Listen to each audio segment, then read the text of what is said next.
మనిషికి భగవంతుడిచ్చిన జన్మ మంచి పనులు చేయడానికే. పుట్టడం, పెరగడం, పొట్ట నింపుకోవడం, చావడం అనేది ప్రతి ప్రాణికి సహజమే. పుట్టుకల పరమార్థం ఏమిటో తెలుసుకుని విశేషణశీలం మానవుడికి ఉందన్నమాట. కనుక అన్ని ప్రాణుల కంటే విశిష్టమైన ప్రాణి మానవుడే. అలాంటి మానవుడు మహాత్ముడిగా మారి చివరకు మాధవుడు అంటే గొప్పవాడు కావడమే మానవ జన్మ పరమార్థం. మహాత్ములు కవులు అనాదిగా ఎన్నో వర్ణనలు చేశారు. వారి గొప్పతనానికి కవితాహారతలు పెట్టారు. వారి గుణగణాలు కీర్తించారు. చరిత్ర నిలిచిపోయేలా కావ్యాలు కూడా రాశారనమాట. అలాంటి వారు రాముడు ఇలా మహాత్ములు అనమాట. మహాత్ములు స్వర్గం నుంచి ఊడిపడరు. భూమిపైన అందరి మధ్యనే ఉంటారు. వారు అందరి క్షేమం కోరి విశ్వ కళ్యాణం కోసం పనిచేస్తారు. సాదాసిద్ధగా కనిపిస్తూ అసారమైన సేవలు చేస్తారు. మహాత్ములు సంపదల కోసం వెపర్లాడకుండా మంచి పనులు చేయడానికి పూనుకుంటారు. తోటి ప్రాణుల ఆర్తికి స్పందిస్తారు. ఆకలి తీరుస్తారు, చేయూతని అందిస్తారు. అలాంటి మంచి పనులు చేసినప్పుడు తమకు ఎన్నో ఆటంకాలు ఎదుర్కోవచ్చు, కష్టాలు రావచ్చు, నష్టాలు కలగవచ్చు. అయినా భయపడకుండా తాము తలపెట్టిన సేవను తలపెడుతుంటారు. తమ తలపెట్టిన సేవను వదిలిపెట్టకుండా అదే వారిలో దీర్ఘ లక్షణం అనమాట.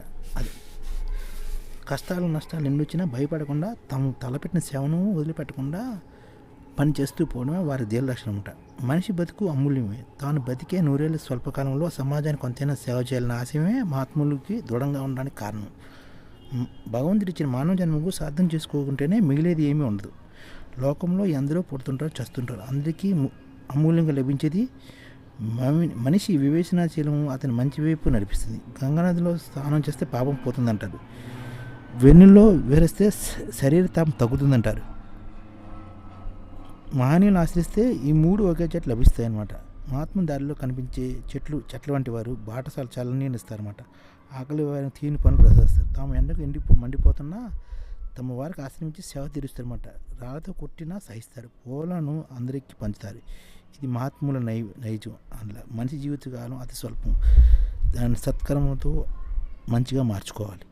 మరణం ఎప్పటికైనా తప్పదు. కానీ మరణించేలోగా ఎందరో జీవితాలను ఆనందమయం చేయడం అనేది మనిషి జీవనానికి బతకడానికి ఒక గీటురాయి అన్నమాట.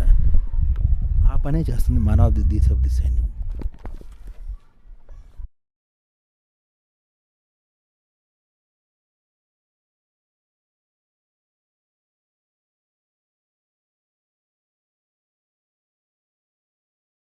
ఈ ఛానల్ ముఖ్య ఉద్దేశం ఏంటంటే మన తెలుగు రాష్ట్రాల్లో 1 కోటి మందికి సంఘటిత రంగాల్లో ఏ విధంగా ఉద్యోగాలు ఇవ్వవచ్చు, కనీస నెల జీతం 30,000 వరకు ఏ విధంగా ఇవ్వవచ్చు, ఏ విధంగా చేస్తే ఉద్యోగాలు సృష్టించబడతాయో వివరిస్తూ ఈ ఛానల్ వీడియోలు వస్తాయి.